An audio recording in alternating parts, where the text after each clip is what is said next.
Welcome to Fluorescene. So hello and welcome to Fluorescene episode 21. I'm your host, Dr. Alan Glazier. Now, if you love the show or just like it, or even if you hate it, please subscribe by hitting that red button below and clicking the bell so you'll get updates and you get notifications when we upload new shows and segments. Now, I'm just back from Vision Expo, and it was beyond amazing to see friends and colleagues. It's a super energizing event, and it sets the stage for the AOA in Denver next month, where I hope I see you. Denver's an amazing city, and I can't wait to connect there as well. It's such a relief to be coming out of this pandemic nonsense and doing real things, talking to people face to face, not having to avoid contact. Even bumping shoulders with people felt good this week. And the ODs on Facebook party is back in full swing. Over 500 of you had a blasted Howl at the Moon, where we had an open bar and a martini ice luge, which was awesome, for almost 4 hours. And that was thanks to our sponsors, Kepler Vision, Zeiss, Dr. Contact Lens, VisionWeb, Optify, Sunbit, Edge Pro, Optical Marketing Group, and Ocular Innovations. We also had swag giveaways, and the first hangover I was actually happy to have because it meant I was out getting a hangover, not sitting on my couch. Now, I can't wait to repeat at Expo West in September, so don't miss it. Everything but the hangover, that is. Now, this week in ODs on Facebook it was weird. A doc posts about patients who, at the end of the history, make it a special point to say, "Doc, I don't want you to tell me I need glasses." When I hear that, I just want to beeline to the end of the exam. I don't know about you. If that isn't bad enough, when you say okay, they look puzzled and confused, like you did something wrong complying with their request. Figure your shit out before you waste my time, and don't test me with that kind of nonsense. The cherry on top comes when you take a little jab at them at the end of the exam and say, you don't need glasses, you just need to squinch better. Or, okay, living with crummy vision is a choice, just like any other, but I get it, YOLO. And how about the patients who have a significant RX change? You trial frame them, and they go, wow, everything seems good, and then they ask, but can I just keep my old ones? Remember, glasses are a choice. Nobody dies from wearing glasses, but many innocent people, mostly pedestrians, have died from people not wearing glasses. People had a lot to say about a post with a phone encounter that went like this. Caller, I need to schedule an appointment for an exam, but I have a question first. Is the doctor vaccinated? The staff answered in the affirmative, and the caller said, never mind, I'm looking for a doctor who isn't vaccinated. Surprisingly, based on doctors' comments, this seems to be a thing with more than a few of you. Apparently, there's some type of stupid going around, which is shocking considering the lack of critical thinking that we've witnessed this last year. It's so stupid about vaccine shedding, where people who are vaccinated shed disease to patients from the vaccination. Bad news for that patient. Something like 98% of healthcare professionals are vaccinated now. They may be looking for a new doc for a while. But basically saying no to these callers is pre-screening crazy out of your practice, so don't feel bad about it. Frankly, I agree with the docs who said that docs who encounter this type of person likely dodged crazy bullets. I guess the patient didn't want the results of his exam transmitted to the government through the doctor's microchip. I always say, why trust doctors when you can trust the internet? Hey, they read blogs, so they're kind of like a scientist. I'll tell you what, don't get the vaccine, and you too can be a skeleton for Halloween. Now next, a patient comes in for a recheck and says, my vision is blurred when I take my glasses off. Not the first time we've seen this in the group. The doc asks, is the vision as good with the glasses on? And the patient says yes, and well, you know the rest. When I deal with stuff like that, I often look at the clock to remind myself how many hours are left to happy hour. An astute business person, doc, recommends this is a great second pair opportunity. You tell the patient, when you take that pair off, put on this new one immediately, and that problem will be gone. Or you could make a pair that they can't see out of just to see their reaction for shits and giggles. Then there are people who complain their vision is too clear with a new pair. And that's like asking a GI doc why you keep farting whenever you eat beans. The post reminds me of the patients who blame you for making their eyes worse. We love those patients. Now, this is impressive. This doctor improvised when the slit lamp broke. Awesome. Your new name, Dr. MacGyver. You know, how come we didn't tap MacGyver to get out of COVID? All MacGyver ever needed was a ballpoint pen and a paperclip to get people out of any situation. Now, this is impressive, but you missed a great opportunity to use duct tape. One of the saddest things in life, after all, is missing an opportunity to use duct tape. Next, a doc introduces himself to a new 6-year-old female patient. "How are you doing today?" he says. She responds, "You don't really care about how I'm doing. You don't care anything about me. You just have to say that to be nice." Wow. Sounds like she parroted a fight between her parents where she acted out her mom and you were the dad, Doc. Her parents must have won Parent of the Year more than once. I'd say, right, kid, let's get this exam over with so we can both get on with our lives. But seriously, can you imagine how this kid is at home? Some of you can, I'm sure. I hope not. But I'd recommend sending the next recall communication. Exam due in 11 years. We talk so much about leaving a better planet for our kids that we forget to leave better kids for our planet. Now, this sign was found in Georgia. It says, "The Circle of Willis." Docs added, "What you talking about?" Now, I was surprised because it looks so different than the Circle of Willis was described in our anatomy texts. Whoever named the stuff in that neighborhood was likely a neurologist or someone who understood neurology, because an optometrist would have named it the Circle of Least Confusion. All I know is a traffic jam there must be one hell of a headache. Next, a doc posts that a patient brings in her bearded dragon to an eye exam. Maybe as a support animal, I don't know. No, it wasn't a euphemism, it was an actual reptile. So good thing the doc didn't ask to see their little monster. This brought out all the creepy crawly exam lane encounters, like the doc whose patient had a cockroach crawl out from under their jacket and walk across his t-shirt. Yep, it was his pet cockroach. But I agree with the doc who said that they'd rather see a patient's pet bearded dragon than some of the glued eyelash extensions that we're forced to look at. They're horrible. Then there was a young female doc with the patient annoyed she was introduced to him as Dr. Smith and said that it was more appropriate for the doc to go by Miss Smith because doctor is misleading and Smith sounds like a man's name. Well, sir, you must get surprised on a daily basis having just woken up from the 1920s. By the way, did you hear women can vote now? Then they're the ones who commented, "You're not a real doctor." We've all gotten that. Best response is, "Good. I hope you don't have a real problem." Then the corollary to the last post was posted.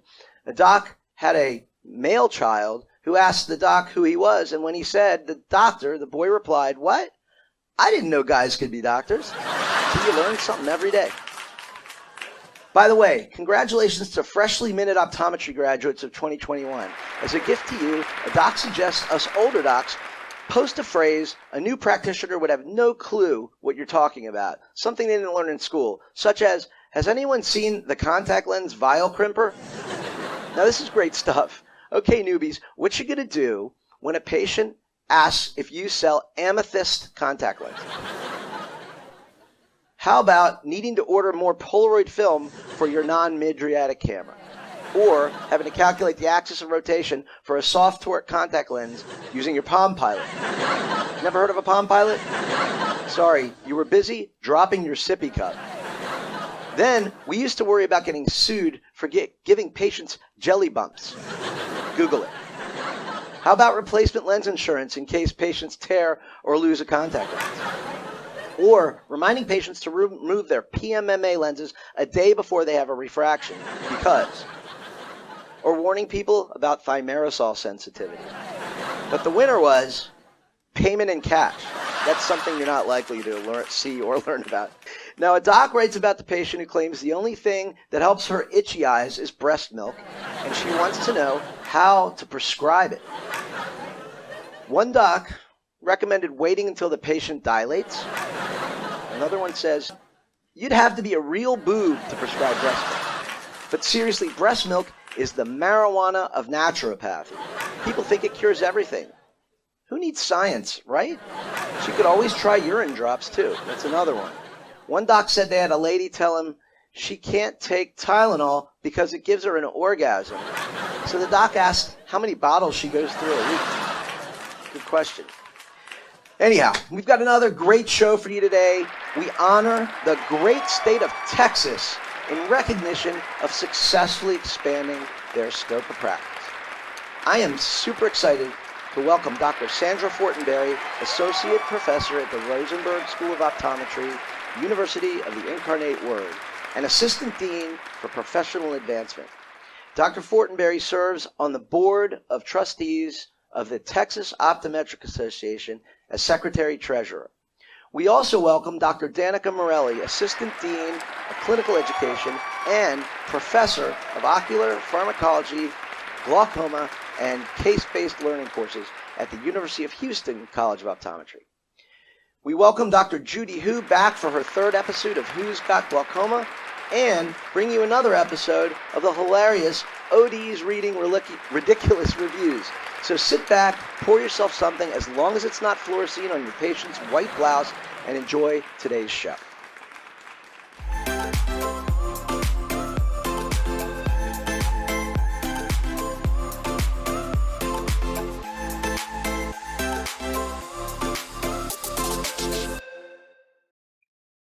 I'm here today with Dr. Danica Marrelli, and Dr. Marrelli received her Doctor of Optometry degree from the University of Houston College of Optometry and completed a residency in hospital-based optometry at the Baltimore VA Medical Center in Baltimore, Maryland. Dr. Marrelli is currently a clinical professor at UHCO, where she serves as Assistant Dean of Clinical Education, staffs the Glaucoma, Retina, and General Eye Disease Clinic, and is the Director of the Ocular Diagnostic Service and the Ocular Disease Residency Program. In the classroom, Dr. Marrelli teaches ocular pharmacology, glaucoma, and case-based learning courses. Dr. Marrelli is a diplomat in the ocular disease section of the American Academy of Optometry and is the vice president of the Optometric Glaucoma Society. And I'm sure there's a lot more about you, Dr. Marrelli, that wasn't in there because I did an exhaustive search on the internet and you're really under the wire on there. Some awards and tons of presentations. I went into arbo.org and wow, you've done a lot of talks on glaucoma. So welcome to the show today. Thank you very much. It's fun to be here. I'm sort of thrilled and a little surprised. Well, the fun hasn't even started yet. That's right. and save that judgment till the end, right? That's right. That's right. There's still 30 minutes to go, right? A few of the things that I learned about you just from online and for people I spoke with is that you're a Texan through and through, right? Born and raised? Absolutely. I am. I was born. I was born about 10 minutes from Mexico. I was down in the Rio Grande Valley, but my parents moved to the Houston area, a little small town outside of Houston, when I was just a few months old. So great. Really Houston. It's a big country out there. And you did your residency, though, in my home state in Baltimore, or as us Marylanders like to say, Balmer. Sure, you got a taste of that. How could you possibly want to go back to Texas after experiencing the Chesapeake Bay and Maryland crabs and Orioles baseball and living on the water? Okay, I have a really funny story about Maryland crabs. So I loved Baltimore. I loved it. I would go back. I would move back there in a minute. I loved the seasons. It's something we don't have here. It's always hot in Houston. But I'll tell you a funny story. So my dad's a marine biologist, was a marine biologist, and always loved to be out on the water. And we eat a lot of, Gulf seafood. So shrimp and crabs that are coming out of the Gulf of Mexico, oysters. So, but every time somebody would come visit us in Baltimore, they would want to go eat Maryland crabs. So Daddy came up to see my husband and me, and we took him out to Ocean Pride to just have some crabs. They throw the bucket on the table and you get your little hammer. And so my dad could just talk to anybody. And the waiter came up and he said, "Where are these crabs from?" And she said, Well, this time of the year, we get them from the Gulf of Mexico. And my dad was like, are you kidding me? I came all the way to Baltimore and I'm eating crabs out of my backyard. So we always tease him about that. So Yeah. I loved Maryland. I loved the seasons. I loved right now it's springtime. I can imagine the tulips and the daffodils are like starting to, bloom. And I thought it was great. Yeah, we've got the cherry blossom. I'm in DC, so like I'm right out 10 minutes outside of DC.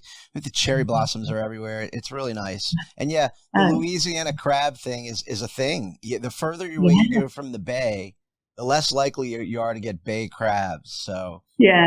There you go. It's a secret. There's a big difference. But then you went back and you chose an academic career. Why academics?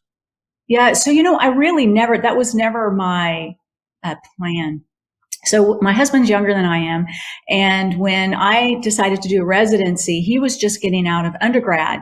And I came home and I said, I really want to apply for this residency program in Baltimore. I know that, that hasn't been on my radar and I wasn't really planning to do it, but I just feel like I need to go away for this year and do this. And he said, okay, here's the deal. I don't really know what I want to do. I don't know where I want to go to grad school. So I'll go with you to Baltimore.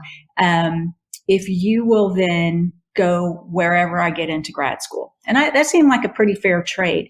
So we went to Baltimore for a year. He got a job in a lab at Johns Hopkins Medical School, and then got really interested in the work he was doing, applied to grad school, and his grad school happened to be in Houston. So we came back home, and it was a good thing. We were both from Houston. And so Houston's really a saturated market. I think probably any city where there's a school, there's just an optometrist on every other corner. And plus we have 3 ophthalmology programs in Houston. So, it's really saturated. And, I kind of saw myself as perhaps joining a medical practice, doing really obviously medical optometry, since that was what my residency was in. And the opportunities just weren't there to do the kind of work that I wanted. So there was an opening at the college, and I applied and I got the position, and I thought, well, I'll do this while I sort of scope things out. And at the same time, I was working in a private optometry practice about 2 days a week. And I actually realized that I loved it. I loved teaching, and I think I was good at it. I think that I was an effective teacher. And so it was a real surprise to me. It was a real, it was absolutely not on my 5-year plan, 10-year plan, life plan, but it's turned out to be a really great career for me.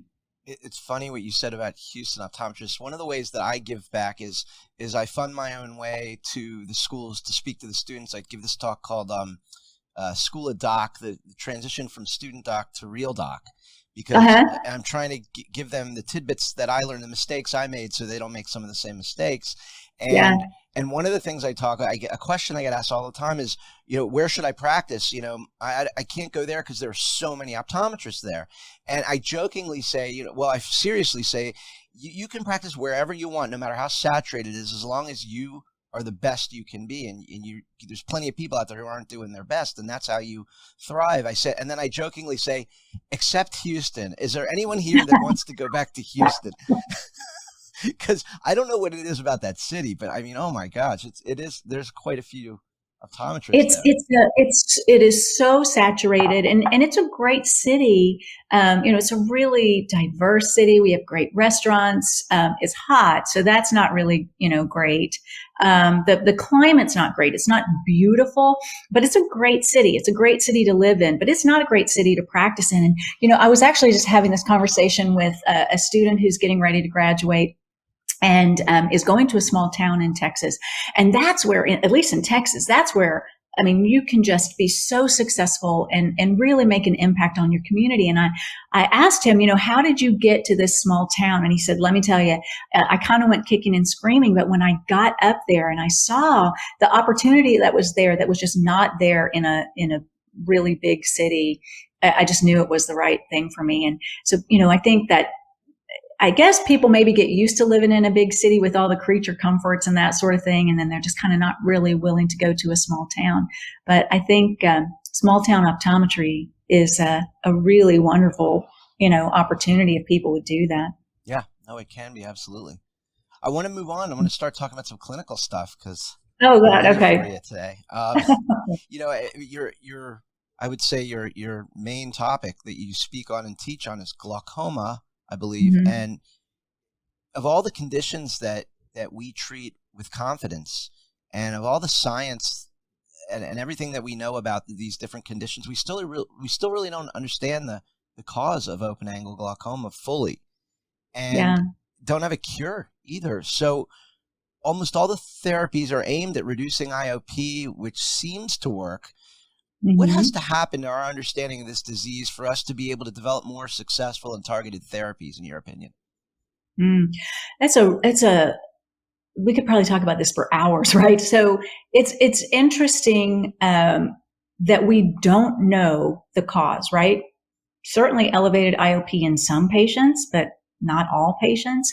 And you said we think lowering IOP works. It does work, but it doesn't work in everybody, right? So one of the things that I see that's going on right now, and my husband does cerebrovascular research, but one of the things that I think we may end up learning a lot from is a lot of the research in Alzheimer's dementia and other types of dementia, may end up, I think it's a long way down the road, but may end up helping us not know what causes glaucoma, but maybe have other targeted treatments that would be protective of the nerve or the retinal ganglion cells. Because I think there's a lot of similarities. You think about, it happens in the same group of people, and, it's nerve tissue. And I think it'll be really interesting. I went to a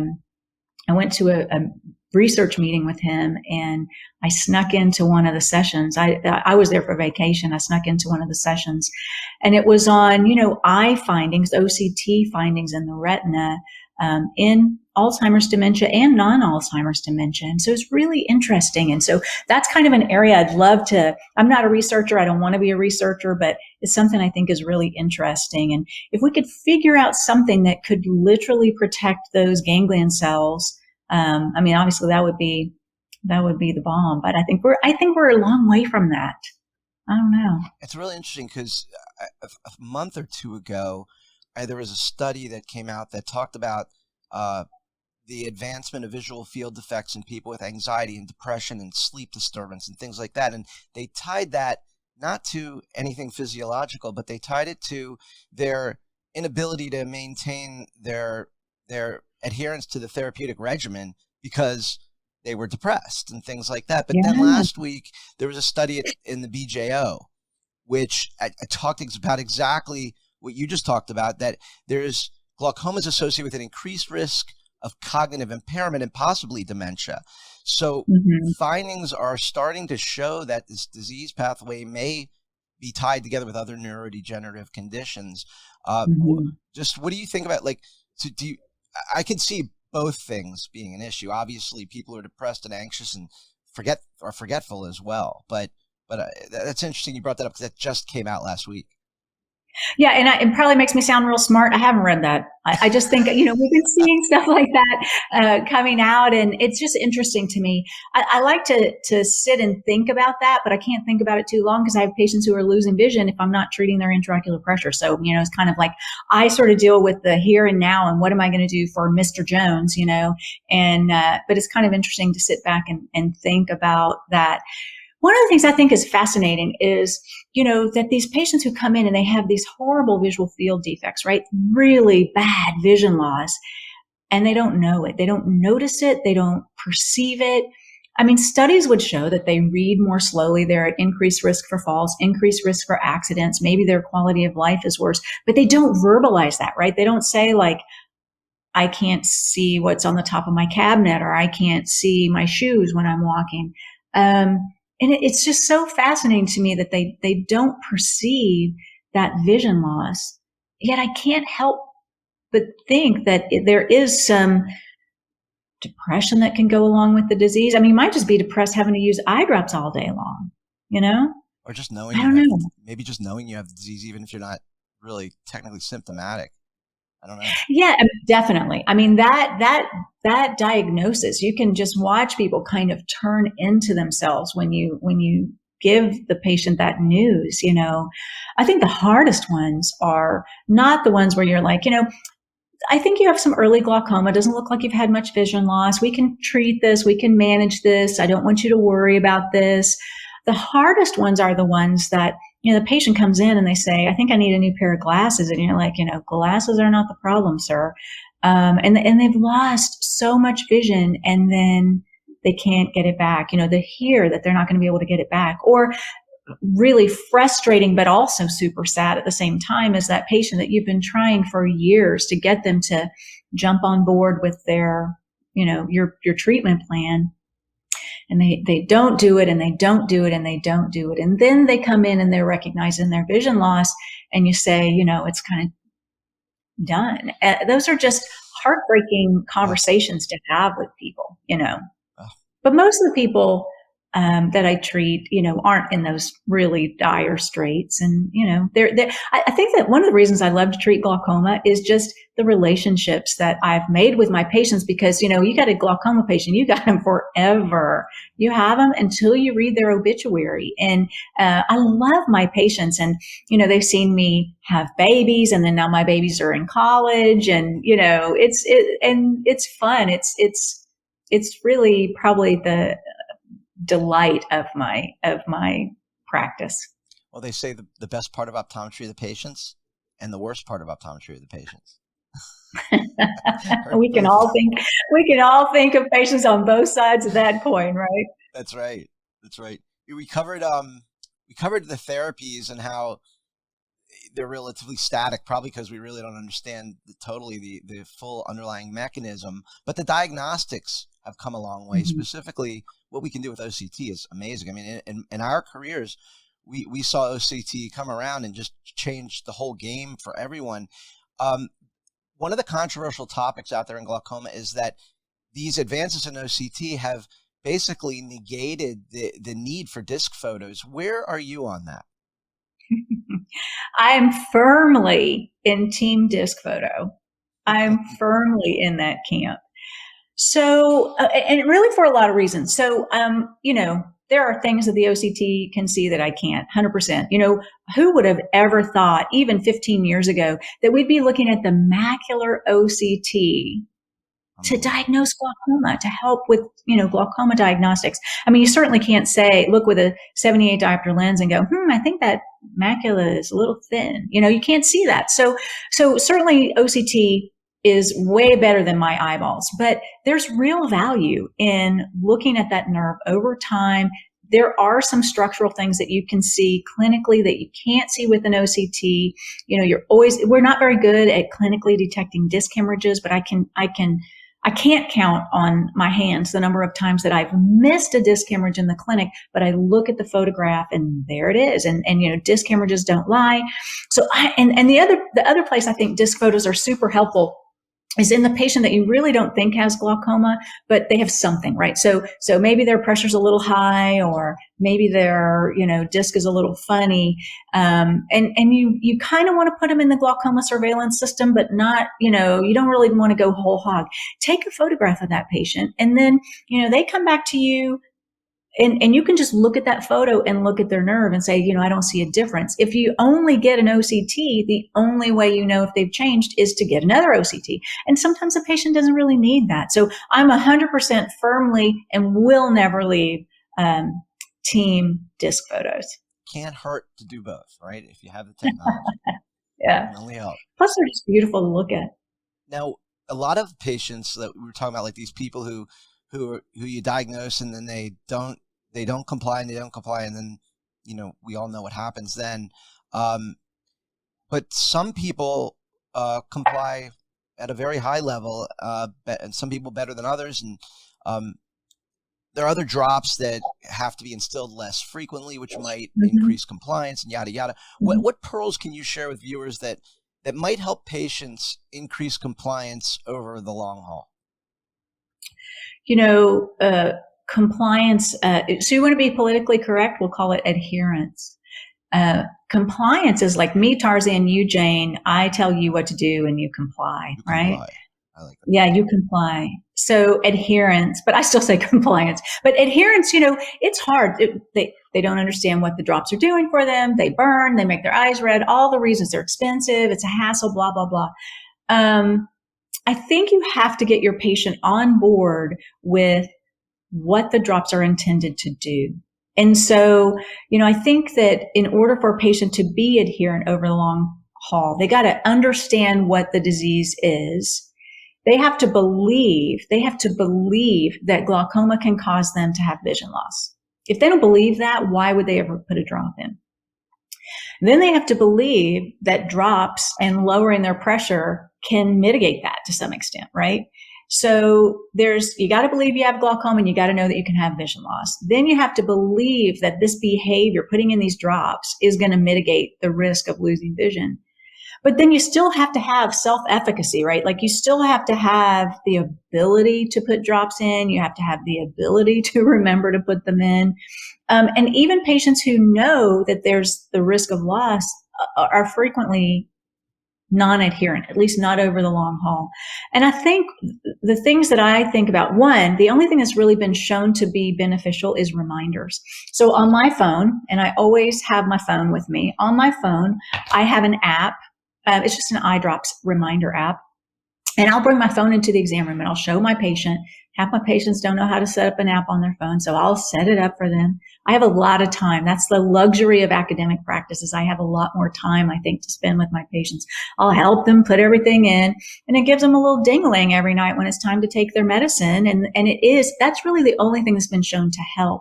But the other thing is just having that conversation every time they come in, and not in a judgmental way. And the question is not, did you use your drops today? Are you using your drops? The question is, tell me how you're using your drops. Tell me how often you're not able to get them in. Not tell me how many times you skip, because skip is a bad word. Not tell me how many times you fail to get them in, because that's a bad word. Tell me how often you're not able to get your drop in. And if it's, once a week or more, that's not good. If I'm using prostaglandin and I'm missing once a week, there's 52 weeks in a year. That's 2 months worth of therapy I'm missing. Now in a prostaglandin, maybe it's not that big a deal because they last a long time, but that's not great.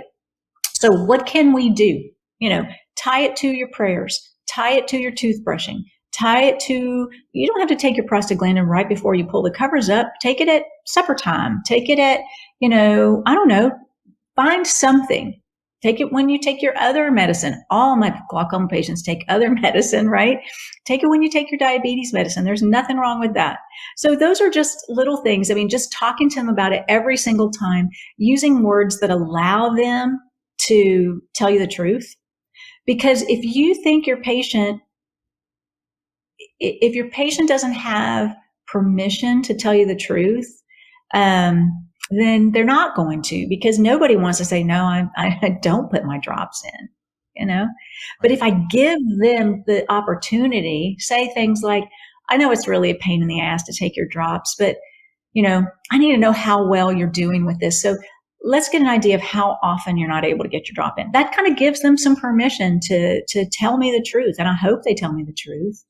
Maybe I'm stupid. Maybe they're not. Right. Well, a lot of the ways we ask those questions. So the last thing you said was great. A lot of the ways doctors will ask will cause people to have a shame reaction, which is not what you're doing. And you're speaking to an authority figure, and they're asking you a question, and subconsciously, psychologically, it's like their parents are asking them something, like they didn't take out the trash, and they don't want to tell you they didn't take out the trash. It's the same psychological interaction. It's so yes, it's so interesting to read. There are these studies like diabetic patients who were given these little glucose monitors, and they knew that they were, or no, they didn't know. In this particular study, they didn't know. So they're given these glucose monitors, and they're asked to record their readings over a period of a month, right? So they think they're testing out a new glucose monitor. And then they go in and they turn in their logs, and there happens to be a chip. They don't know it, but there's a chip that actually records how often they've checked their glucose levels. And half the entries in their log are fake, right? They don't want to be the bad patient. They would rather lie and be perceived as the good patient than tell the truth, because it is shameful, right? So, I mean, I think that, and I'm certainly not the best at this. But if you create an atmosphere where your patient can tell you the truth, I don't know, maybe they tell you the truth. I really don't know. Maybe they're more likely to. By adherence, I thought you meant like adhere a tattoo of an eyedropper bottle on their forehead. There we go. So when they look in the mirror, they'll never forget. That's what I took away from the adherence, but you meant something totally different. So I did. And it was a guy that I worked with who was really into patient communications, who gave me the Tarzan and Jane thing about compliance. But it always stuck with me that we're there, we're kind of in this together. And I try to get my patient to understand that I'm going to do my part by doing the test to see if we're doing well, and by writing the right prescriptions, and by, checking in with you. And you're going to do your part, which is using the drops on a regular basis. And together we're tackling this problem that you have. Great. And the words we use in clinic are very important. They make they really matter. They really matter. Yeah, definitely. Yeah. Where are you on unilateral trials? I was a holdout, right? I was a unilateral trial girl, and it was just the way I was trained, and old habits die hard. And so I used monocular trials probably far longer than I should have. And then I was at an Optometric Glaucoma Society meeting, and Tony Riolini was speaking. And I guess, and I don't know if I have the story exactly right, but I think that it was during his fellowship, his glaucoma fellowship, that, he had this, he was trained to use these unilateral trials for starting a drug. And he kind of got down to the fact that this was dogma. This was just something that was just passed along, but there really wasn't evidence that it was good. And so he did a research project on it, I guess, during his fellowship, or maybe during his residency, and really showed that, the two eyes don't necessarily peak and trough at the same time, and the effect in one eye is not necessarily predictive of the response in the fellow eye. And he really was pretty compelling, at least in the way that he spoke at that meeting. And now I just dropped it like a rock. So I pretty much never do a monocular trial anymore. But I was a holdout. I was a pretty long supporter after many of my colleagues had stopped. I never thought there was much value in it for most of my career, although I did it just because that's what you did. And then, dogma is a weird thing. It's so hard. And I find myself even now, I'm 55 years old. I've been practicing for almost 30 years. And I find myself doing things. And if a student, questions, why do you do that? And I kind of go, I don't know. I've just always done it this way, and it's interesting to kind of sit back and evaluate what is legitimate, what has science behind it, and what is just because that's how I was told to do it. That's we have to use data to make our decisions. Yeah. We can't make them based on how you feel. And that's true too. And so this evidence-based medicine is obviously, the focus of everything now is evidence-based. But part of evidence-based medicine is practitioner experience, right? And so one thing I think is kind of not often spoken about is that your own clinical experience is valuable. And so not everything has to be a randomized controlled clinical trial. We use those things to guide us, but we also have clinical intuition and clinical experience that's valuable. We want to rely on our trials, but not ignore that little thought in the back of your mind, which is, when I've done this before, this has happened. When I've done this way, this has happened. I mean, those things are valuable. To a point. I mean, there's still, optometry still has parts to it where people base their clinical decision making on very small ends, or on things that they feel work. And I think we really need to move away from that. I'm a little more conservative when it comes to needing evidence to make decisions. But I mean, also though, you're given a degree and you have experience, so you're allowed to treat things the way you want to treat at the same time. But what we say, I agree. I don't want to make it sound like I'm saying we don't need to look to our research and our published data. We do. That should really be the foundation. But it is wise to also, there are times where what this particular trial said doesn't really apply to the situation at hand. And you're going to have to use your clinical judgment. That's, I think, what makes us doctors is using our clinical judgment. But it is interesting. I would say even in the 29 years that I've been teaching, it is, or 28 years, the way that I formulate my lectures is much more evidence-based, referencing what I'm saying and not just, blah, blah, blah. I mean, saying, where did this come from? Why do we think this? How do we know this? And it's influenced how I even put my lectures together.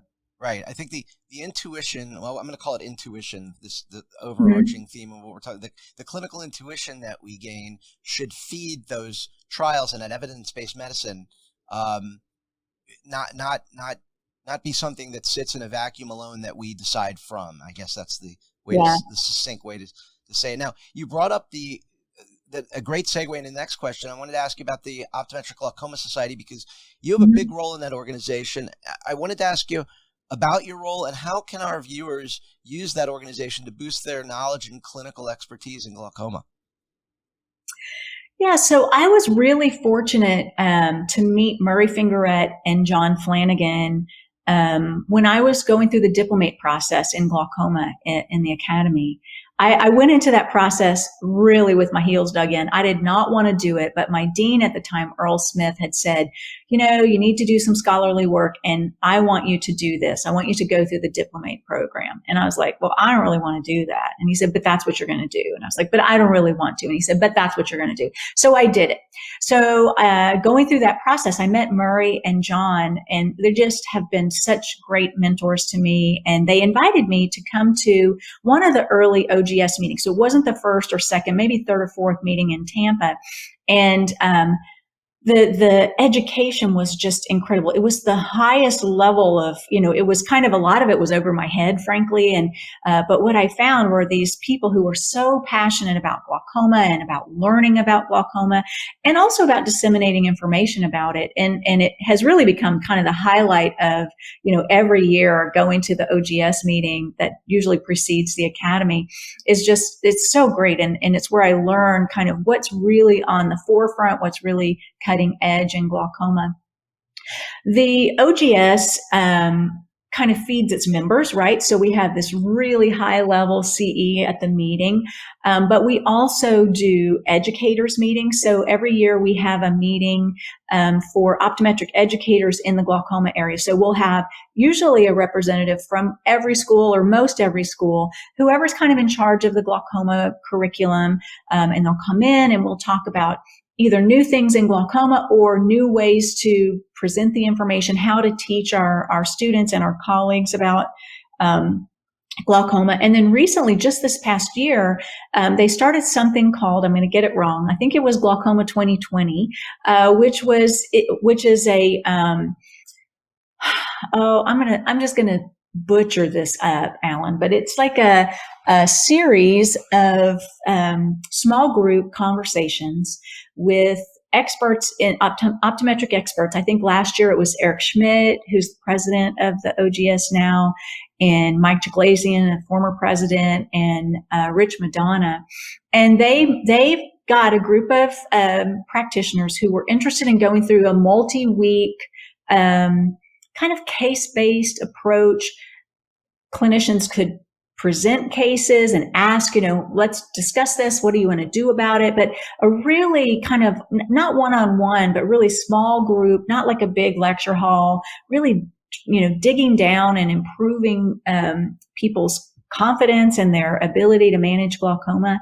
And I think that was maybe one of our first outreach, if you want to call it outreach, one of the first places where we were really reaching out into the optometric community at large and saying, hey, we're here. We have some expertise. We have the desire to share our knowledge and experience with you. And the response was really good. I don't know how many people participated in it, but of the people who signed up, I think that almost everybody went through each of the weeks. And I want to say it was maybe 6 weeks or something like that, each of the weeks. And I think they would meet for a couple of hours virtually. And I hope they got a lot out of it. It was one of our first adventures into that. So I think it's kind of neat. I think they're doing it again this year. Those are some heavy hitters you named there. I mean, Yeah. Murray and John Well, are good friends. I mean, I have a list of friends. I have a list of friends in high places. It boggles my mind that, one of my best friends in the world is Tony Litwack. He was my residency director, and I was going to ask you that, Tony. Yeah. When you say glaucoma and optometry, you kind of go, oh, Tony Litwack. And, now this is funny. Now his two daughters are my students at the University of Houston. Yeah. And another one of my mentors, Steve Campbell, he's a practitioner in San Antonio. One of his daughters is a student of mine, and it's really kind of coming full circle. But I mean, I kind of play the game. I'm sitting at dinner, and there's Murray Fingerette and John Flanagan and Leo Sims and Tony Litwack and Mike Glazier and Rich Madonna. All these people. I'm like, oh, what? Who invited me to this table? It's really fun, and it's been great to just pick their brains. And every single one of those people that I just mentioned and a million more have just been so gracious and generous with me in sharing their knowledge. And I kind of think I'm at a point now where I hope that's what I do to other people who are kind of up and coming. Yes, you are doing that for sure. I mean, that's how you ended up on the show, is the members requested the people they wanted to see interviewed the most, and you were way up there. So know that you're making that difference now. And we're going to wrap it up soon, but I want to ask you two things before we wrap it up. Tell us about your family. Yeah. I'm married to, I feel like I'm on Wheel of Fortune. I'm married to my wonderful husband of 20, oh God, how long have we been married? 29 years. He is a cardiovascular researcher at the University of Texas Medical School. I have 3 daughters. Caroline is a first grade teacher. Abby is she's about to start her Victory Lap, her 5th year at Texas A&M. She is studying education also and may do a speech pathology master's degree. And then my youngest daughter, Olivia, is in her first year of college. So she had this very weird pandemic first year where she moved off to college and then sits in her room and watches her classes online. So it's been weird. And my dog Hazel, who I don't know where she is. I was hoping she might make an appearance. I have this enormous lap dog. She's pit bull and cocker spaniel, if that makes any sense. And she is just like my little honey. So that's my family. I have 3 sisters, and my parents live in the same town as me, and it's a great family. I have a son who is a freshman in college, same exact experience as your daughter. Although he says he likes like the isolation for focus and concentration abilities. Where does she go to school? So she's at a 2-year college called Blinn. It's in College Station. So she's actually kind of has all the A&M kind of fun things, if there is any fun during the pandemic. But her sister is close by. She's at A&M. What are your interests outside of optometry? What are you doing when you're not doing optometry stuff and not family stuff, like for fun? Sleeping. No, I have a love-hate relationship with running. So I run not because I love it, but because I like to eat. So I like tacos and I like ice cream. So I run. I'm sidelined from that right now because I have a little stress fracture in my knee and my tibia. But so I run. I love to bake. I just recently have started. This is really random and weird. Started decorating sugar cookies. It's really fun. I have a blast. So my most recent ones, we had a coworker who was leaving, and she loves the rapper or singer or something, Drake. So I made these sugar cookies with Drake's image on them, and I don't know. It's really weird. And I'm not artistic at all, but it's kind of become this little artistic outlet for me. So it's kind of interesting. So we all know it's the cookies. We all know. We all know 3 for you, 6 for me, right? That's why you're running. And that's why I run. That's right. Anyhow, well, this has been a lot of fun. I want to tell you, I could think of a million different directions we could have gone and taken an hour in each direction. Would you be willing sometime in the future to come back and tell us more? Sure. I'm just still blown away that anybody would find this interesting, but I'm happy to come and talk to you again. Yeah, well, you bet. I found it really interesting, and you had some really great answers, some things I learned a lot today, and I know our viewers will as well. So thank you for everything that you bring to the school and to optometry, and I look forward to meeting you in person at one of the next real conferences, which we're not too far away from, I think. And I'm looking forward myself to going to one of the OGS meetings. What's the link for the OGS website so people could go there to get more information? Do you know off the top of your head? I think it's just ogs.org, but you might just Google Optometric Glaucoma Society. It'll take you right to it. That's right. So we'll have Google now. We don't have to think anymore. I know, GTS. I tell my children GTS. I tell my students GTS, which is just Google that. You can learn anything on Google. So that is my go-to answer, GTS. So you can Google it. To go to a meeting, you have to either be a member or be invited by a member.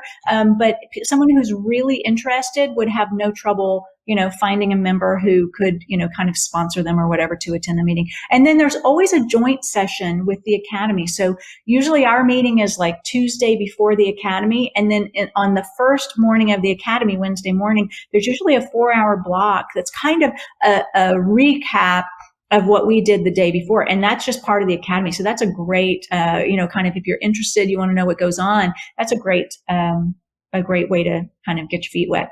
So what I heard Dr. Marrelli say was that anybody who wants an invite should email her and ask. No. No, I'm kidding. You gotta know somebody to go. And yeah, that's great. Well, listen, don't hang up. I want to chat with you for a minute afterwards, but I want to, again, thanks for being here. This was a fantastic interview, and I look forward to having you back. Yeah, thank you, Alan.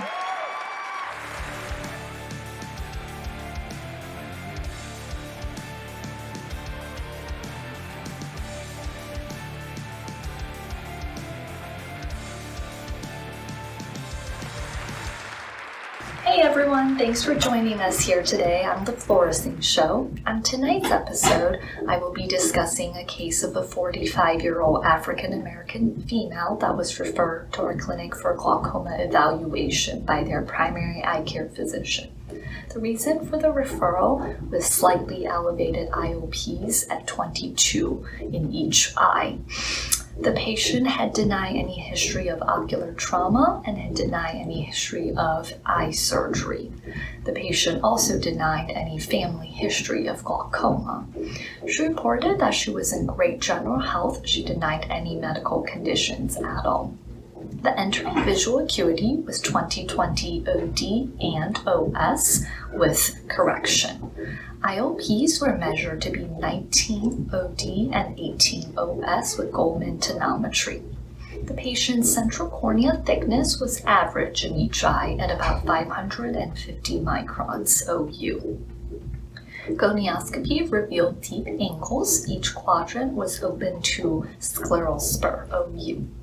Dilated fundus exam revealed a small cup in each eye. I graded it as a 0.2 OD and OS. And as you can see on the OCT here, all the quadrants of the retinal nerve fiber layer were in the normal range on the scan here. However, when we look at the visual field, you can see on the right eye here, there's a superior arcuate defect, and on the left eye, there is a superior temporal wedge. At this point, I diagnosed the patient with ocular hypertension and said that we would just monitor her without treatment and repeat the visual field at the next visit with her eyelids taped. I advised the patient that the defects were probably a lid artifact, and although the pressures were normal tensive at this visit at 19 OD and 18 OS, they were a little higher at 22 in each eye at the referring doctor's office. When the patient returned for the follow-up visit and a repeat visual field, her IOPs remained about the same numbers.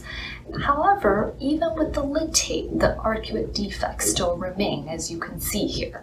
Each eye still had the superior arcuate defect, and this was a reliable visual field test again. At this point, I wanted to get yet another visual field since it wasn't quite matching up with the disc appearance, and I told the patient we would still continue to monitor her without treatment. So I had her come back yet again for another visual field the following visit, and again with the eyelids taped. This is the third visual field here, and as you can see, the superior arcuate defects still remained in each eye, and IOPs were again about the same at 19 OD and 18 OS.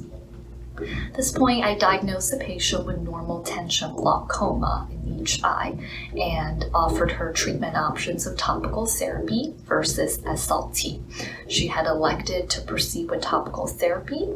I prescribed a PGA in each eye, which the patient did very well with. Her IOPs had lowered about 30% at the subsequent visit and has remained at those IOP 30% lowering numbers at all the follow-ups, and her exam has been stable. Now, this is a very interesting case because her cupping is quite small and her OCT looked all normal, and yet consistently the patient had reliable visual fields in each eye and repeatable glaucomatous visual field defects in each eye. Very clear-cut superior arcuate defects.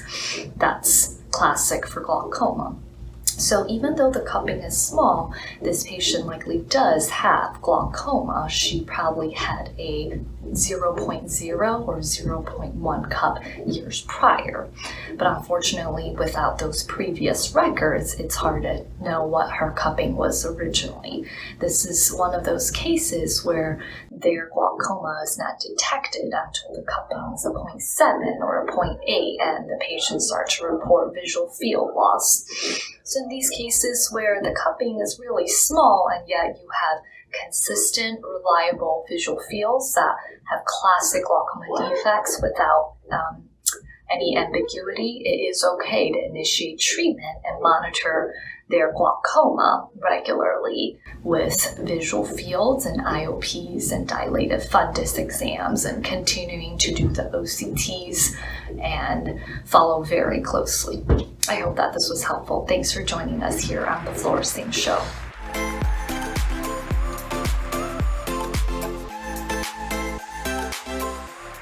Hello, and welcome to the Fluorescene Eye Care Industry News.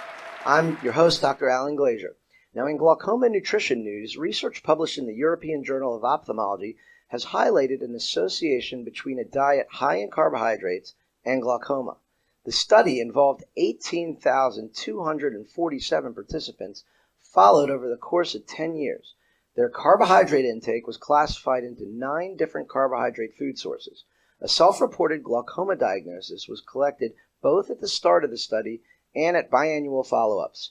After excluding diabetes cases, the scientists found that participants with the highest carbohydrate intake had a 77% greater risk of developing glaucoma compared to those with the lowest carbohydrate intake.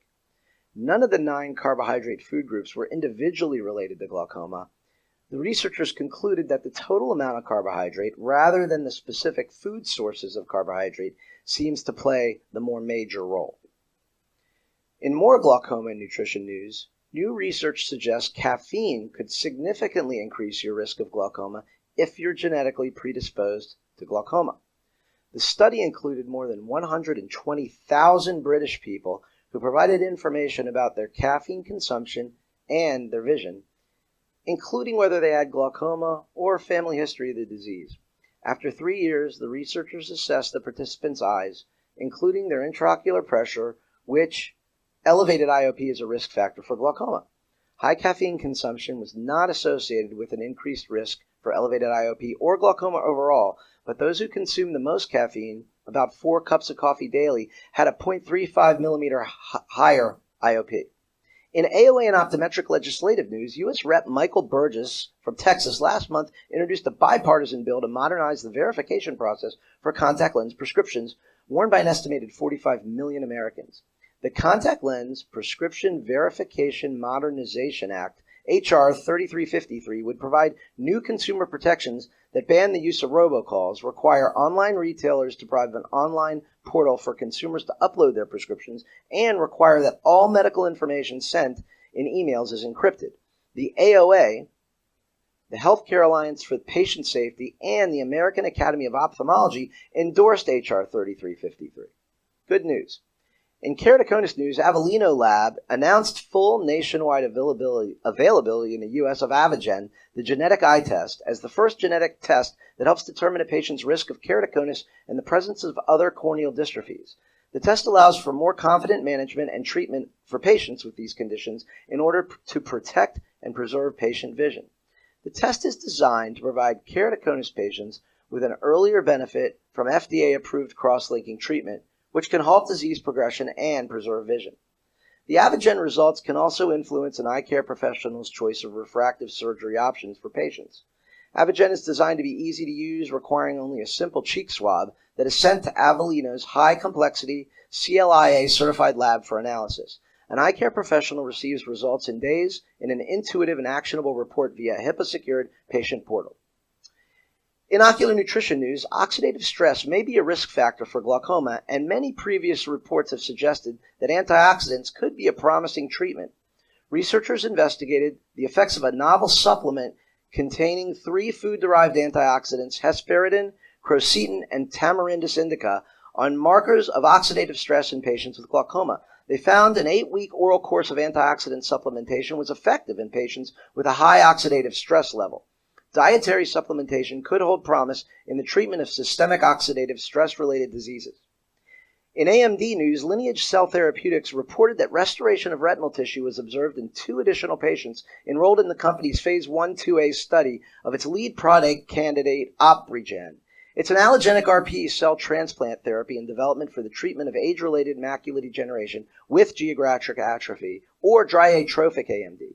The new findings occurred in 2 of the 3 cohort patients treated in November of 2020. In more AMD news, researchers assessed changes in outer retinal layer thickness before the development of exudative macular neovascularization in eyes with age-related macular degeneration in a retrospective observational case series.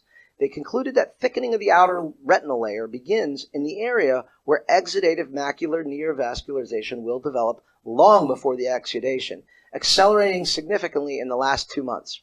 The occurrence of exudative macular neovascularization could be predicted by 2 months using a simple analysis. Now that's all for today's Fluorescene News. Enjoy the rest of the show.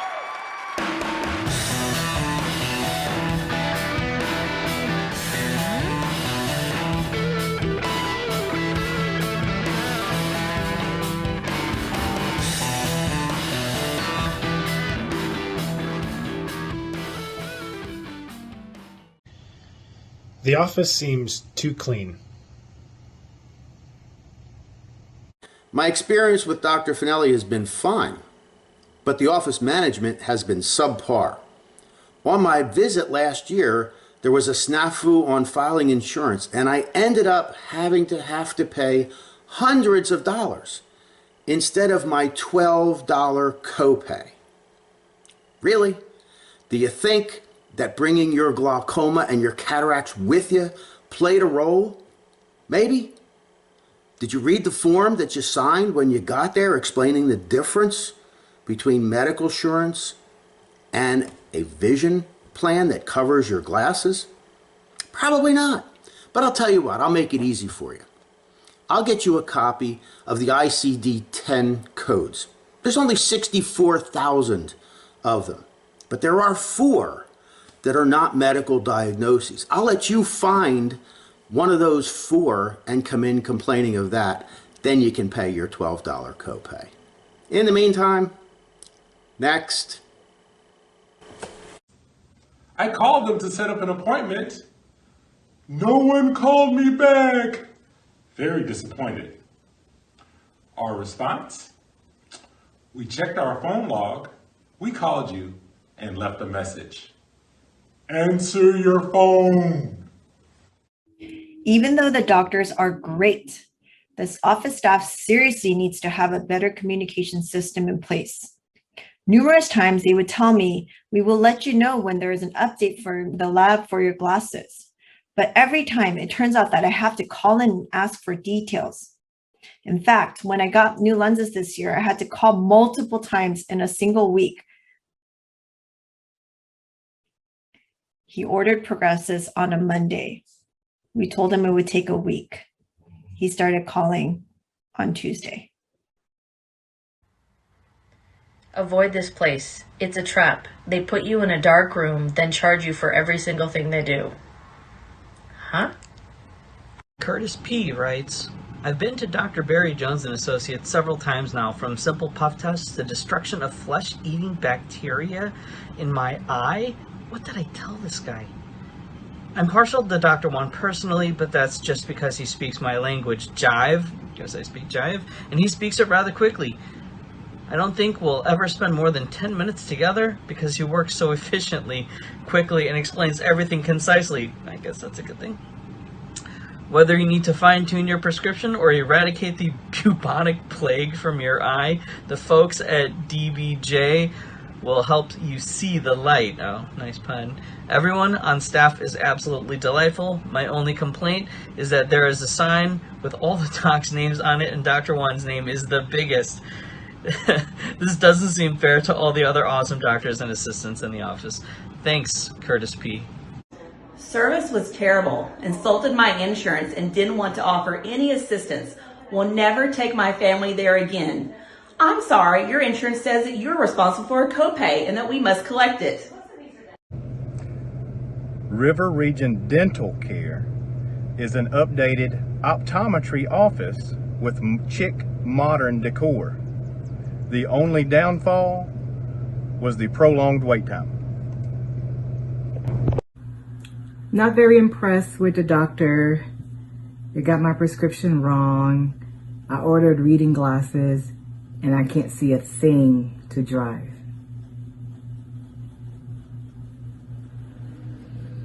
Dr. Shah was told by me that I have vision insurance, and he still charged me $64 for my glasses. The nerve. Then he gave me a case that's designed in Italy, not made in Italy frames, for 3 days and forgot to give it to me while I paid cash. What are you talking about, dude? It was cheap service, cheap cases, cheap as it can be, I mean. Is he trying to rhyme like Dr. Seuss?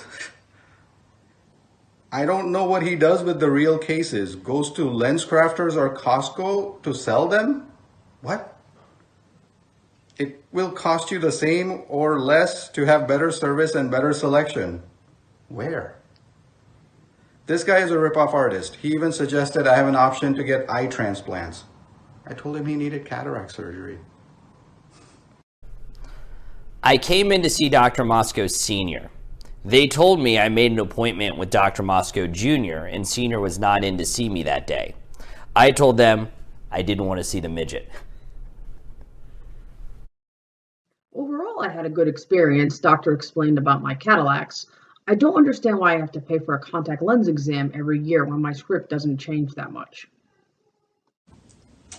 Read this, R-E-E-D, read this before you go there. Had the worst experience today when I went in to pick up my son's glasses. The staff was very rude, ignorant, discriminating, and not kid tolerable. The person in charge wiped the chair down after my 15-month-old put his feet on the chair, walked back and forth, and said she had to do it because of all the germs. Our response, would you watch your own damn kids, please? So I hope you liked our new ODs Read Ridiculous Reviews segment. Special thanks to all the docs who participated. You were real sports. Now, don't forget to subscribe to this channel to be notified when we post future segments. If you want to be on a future segment, all you have to do is pick a ridiculous review that you've received, take your phone camera and record yourself reading and commenting on it, and email it to marcy@odsonfb.com. If you want to learn my strategy to respond to poor reviews and turn the lemons of a bad or ridiculous social review into lemonade, search this channel for a video titled Caspico or visit this link below. Now, on with the show.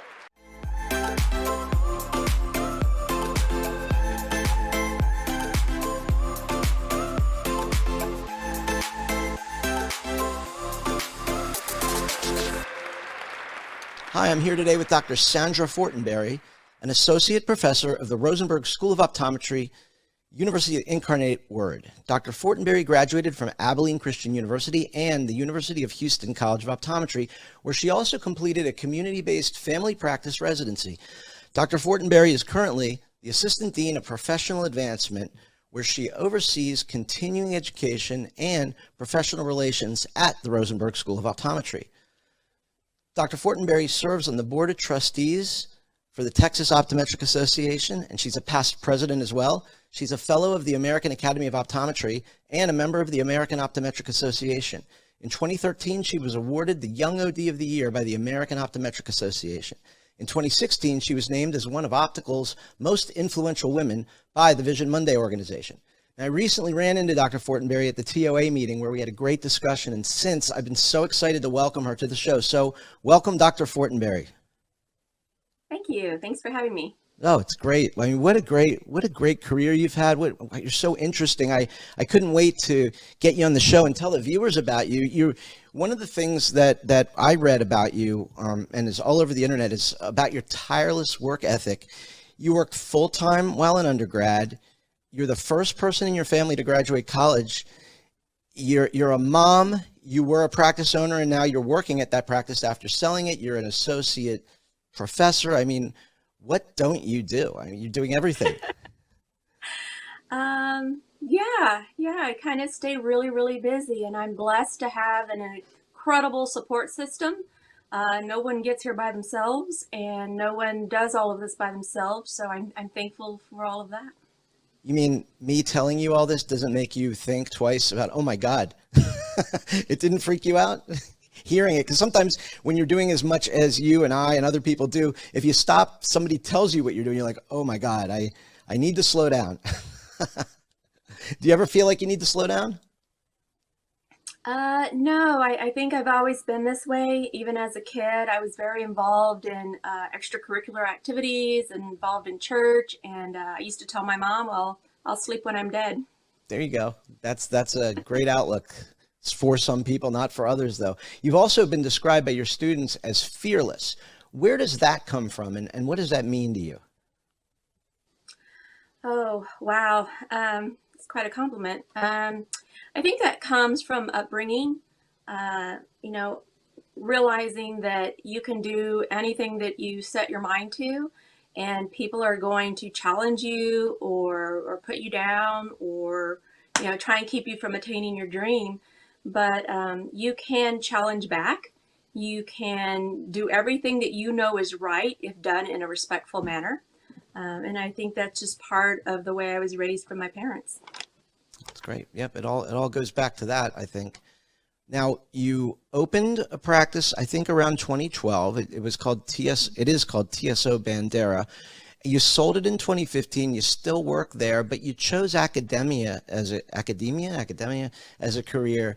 What do you advise our young viewers who are unsure of what modality they want to choose? What would you tell them?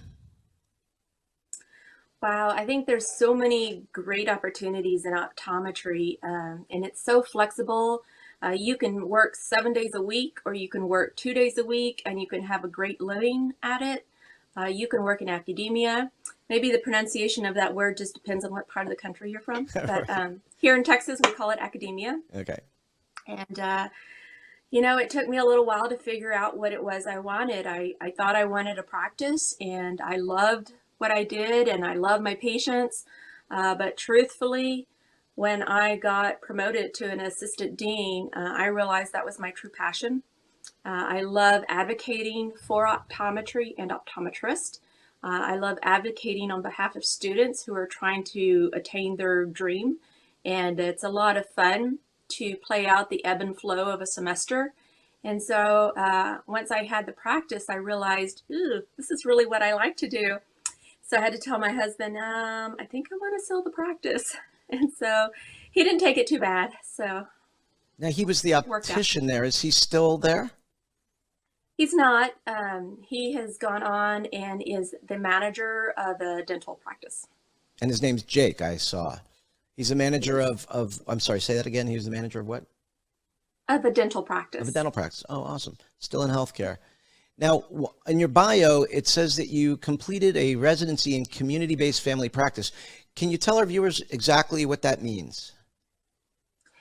Yeah, so when a student first starts thinking about what type of residency they want, they typically will try and narrow down to a specialty, a field, be it contact lens, ocular disease, things like that. So when I was in school, I couldn't quite narrow down exactly what I wanted, but I knew I wanted to be better, and I knew I wanted to start practice as the very best that I could be. And so one of the options was the community-based family practice. So family practice will let you sort of emphasize on whatever topics you like. In my case, I chose contact lens and disease. And so nearly all of my residency was focused on that. Community-based means that I was actually hardly ever in the school. I was more at an indigent care practice, the Good Neighbor Clinic in Houston. And it was just one of those clinics where probably the large percentage of the day I had to speak Spanish. And yeah, I got to care for a lot of great patients who wouldn't have received care otherwise. That's interesting. You could have a residency in contact lenses or disease, but if you choose this, you can do multiple areas as it impacts the community. I assume that's what Yes. it means, right? Now, what were you feeling in 2013 when you were named the Young OD of the Year by the AOA? Wow. I felt overwhelmed in a sense because I felt like I was simply doing my job. I was very honored to be recognized for the work that I would have been doing anyway. But I think a lot of that had to do with helping create and start the new school. I was here early on. I've been at the school since 2010 and helped navigate those waters. Anyone who's been at a new school can tell you those first few years are a little tough. But mostly I just felt gratitude from everyone who thought I was worthy enough to receive that honor. And so hopefully, if anything, I can just encourage students who are either in school or who might be thinking about optometry. I don't know if you know this about me, but I did not get accepted when I first applied to optometry school. And, I tell students now as we're advising them who want to apply, I say, you know what, I didn't get accepted the first time. I got to work and I did better and I applied again and I was persistent. And look at me now. I can become Young OD of the Year, a TOA past president, and I teach at a school. And I think if you want something bad enough, then you work hard enough for it. Persistent, ambitious, these are all qualities that you need to climb that ladder. And nobody who falls down and doesn't get back up again gets there. So that was awesome. I mean, that's the biggest award, I think, in the industry. So congrats on that. Very, very, very impressive. Now, thank you. I don't know what'll happen someday when I'm not young anymore and they still call me Young OD, but I'll take it. You'll take it. Right. Yeah. At some point I became not a young OD. I feel young. I'm looking out of these eyes, but I know it's not, I'm not who I used to be. So that's hard to get used to.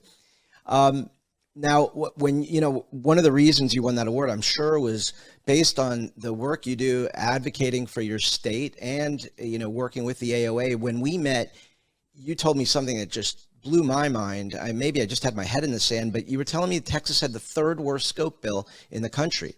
And I was shocked. I think that with huge organizations there, like, not to call anyone out, but, it's a very optometric state with Vision Source and TSO and Today's Vision and others. They'd have made more progress over the years than the states that I think of as having bad laws, like Massachusetts, New York, and my state, Maryland. Tell us about what Texas optometry has been up against over these years and any unique challenges practicing optometry in Texas. If you could also tie it into the recent scope expansion effort. Sure. Right now we are in legislation. To give you a taste of what goes on in Texas is that session only happens every other year for 140 days. So it's already designed against you. It's difficult to pass laws. But we have a very ambitious team. We have a hardworking team. We have good grassroots. But even then, we are up against the Texas Medical Association, which is probably one of the largest PACs in the nation. So we're up against a Goliath here. And that's probably one of the biggest contributing factors. In addition to that, our Senate, out of the 30 senators, 3 of them are MDs and 2 of them are ophthalmologists. So there you can see some of our bigger hurdles. I know you lecture, you teach at the school, you teach courses, you lecture, and you're a podium speaker, and you write a little. What are the topics that you're passionate about that you like to educate our colleagues on, our future colleagues? Sure. At the school, I teach in the basic optometry, so I have the joy of teaching retinoscopy. I teach one of the first visual acuity lectures that they get. So I have a lot of fun in that basic optometry course. I teach in the basic contact lens lab, and then of course I see patients in clinic, and then I'm in their 4th year clinical case management course. So that's the type of teaching I do. But probably one of the most passionate things that I care to talk about to students as well as doctors and staff is communication skills. Communication is a two-way street, and even if the person that you're wanting to hear from isn't always speaking, sometimes you have to ask the question. And being able to ask those questions in the right way and the appropriate questions is just as important as giving the answers. And so I like to talk about just communication and ethics within your patient care and how you teach and educate a patient.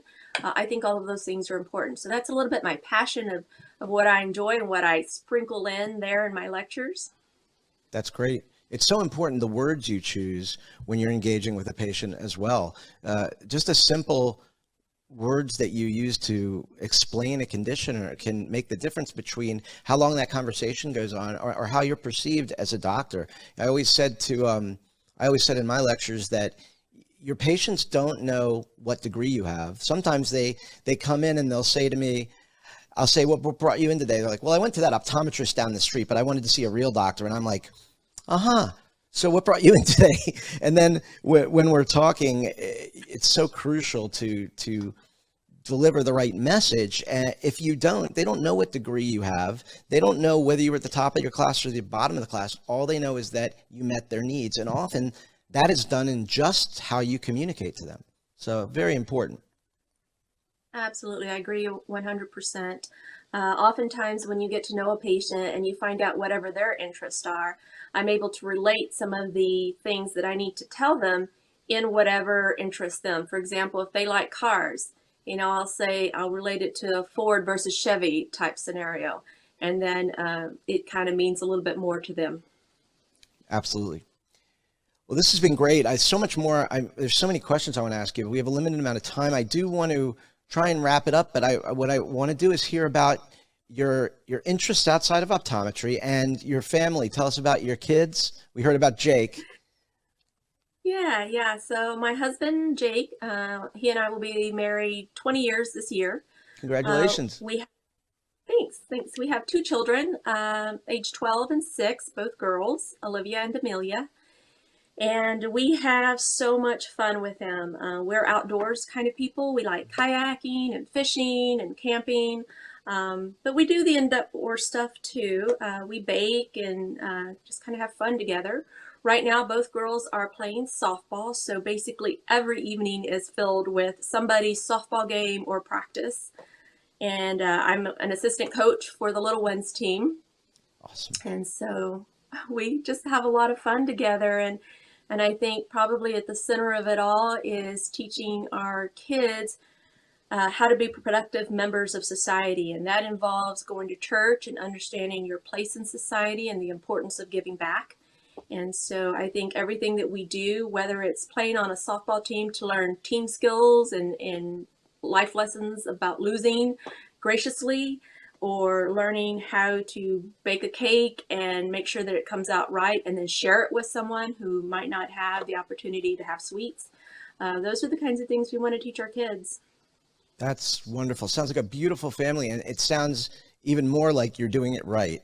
So that's fantastic. Well, Thank you so much, Sandra, for being here. This has been a really great interview. I have so many more questions, and now that I have this basic information on you, would you agree sometime down the road to come back and maybe once this bill is pushed through, we can come back and talk about what happened in the whole story? That'd be a great episode. Sure, I'd love to. And for anyone who wants to help out in any way, focustexas.org is a site where you can go to help out Texas if you're so inclined. Even if you don't give money, please come to the site, sign up for it, and you can get the updates that are going on from Texas.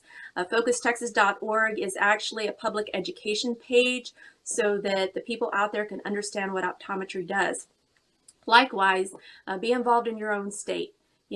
Texas has helped out Arkansas and Florida and other places like that when we get the opportunity, and it's important that we all stick together in this crusade. So that's fantastic, and it's so important. That state goes, you're going to see a lot of other scope expansions go through as well. Such a huge state and such an influential state in medicine and optometry. All right. Well, listen, thank you for being here. Have a great week. Stay safe. We'll get through the end of this COVID thing pretty soon, and look forward to the next time we're able to connect in person, as well as our next interview.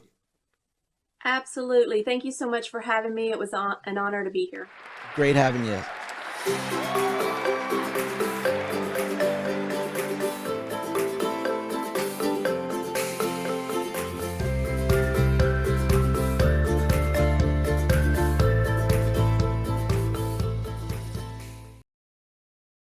We've all heard of windshield wipers, but when was the last time you thought about lid wipers?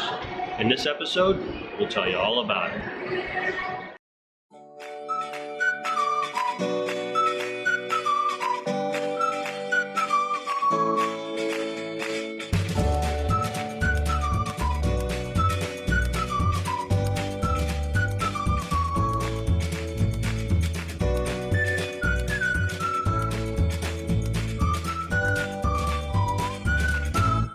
Lid wiper epitheliopathy is becoming an increasingly important finding to monitor. But in order to understand lid wiper epitheliopathy, it's first important to understand certain anatomical landmarks. The lid wiper is a portion of the marginal conjunctiva of the upper eyelid that acts as a wiping surface to spread the tear film over the ocular surface, or in contact lens wearers, the surface of the contact lens. This is evident in this cross-sectional picture of the eyelid. But this area needs to be differentiated from the line of marks, which is where the palpebral conjunctiva drapes over the posterior edge of the lid margin and meets the anterior keratinized portion of the lid margin. It's actually a narrow zone located at the surface of this mucocutaneous junction. Clinically, this can be easily visualized by utilizing lissamine green. On the left side is a slit lamp video looking at this area upon eyelid aversion. But as you can see on the right, lid aversion isn't necessary to view this anatomical landmark. Now, lid aversion is required to view the lid wiper. Lid wiper epitheliopathy is simply staining of the lid wiper. This can be visualized with either lissamine green, which can be seen on the left, and fluorescene stain, which can be seen on the right. We feel that this is a critical structure to examine because of its known association with dry eye symptoms in both contact and non-contact lens wearers. The level of lid wiper epitheliopathy can also be graded depending on the horizontal length and sagittal width of the staining. Measuring the length of the lid wiper staining is done from the horizontal margins of the lid wiper staining. The nasal margin of the staining is shown here in the top picture. In severe cases, lid wiper epitheliopathy will actually extend to the line of marks, as can be seen here as well. Measuring the sagittal width is done as a percentage area of staining to the total area of the lid wiper. In the lower picture, lid wiper epitheliopathy is outlined. Now the total lid wiper area is defined. In this case, the lid wiper epitheliopathy is approximately 80% of the total lid wiper. When a value for each of these is given, you grade the level of horizontal length and sagittal width and simply take the average of these two numbers for the final grade of lid wiper epitheliopathy. In addition to assessing lid wiper area to uncover epitheliopathy, it is also valuable to monitor it over time as you can manage your dry eye patients. In this patient in particular, You can see significant improvement in the lid wiper epitheliopathy over time, with the left video demonstrating the lid wiper epitheliopathy noted prior to treatment, and the right video demonstrating lid wiper staining after 3 months of treatment.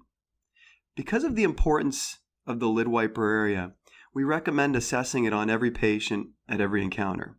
Remember that the line of marks is a different structure than the lid wiper. The lid wiper is a portion of the marginal conjunctiva of the upper eyelid that acts as a wiping surface to spread the tear film over the eye. Lid wiper epitheliopathy, if present, is easily seen with fluorescein or lissamine green staining upon lid aversion, and gives us an important anterior segment marker to monitor over time with our contact lens wearers and our dry eye patients. Ultimately, we should attempt to avoid the development of lid wiper epitheliopathy or eliminate its presence in our patients through ocular surface wellness. We feel that this will improve visual and ocular health outcomes for our patients, which is ultimately why we do what we do.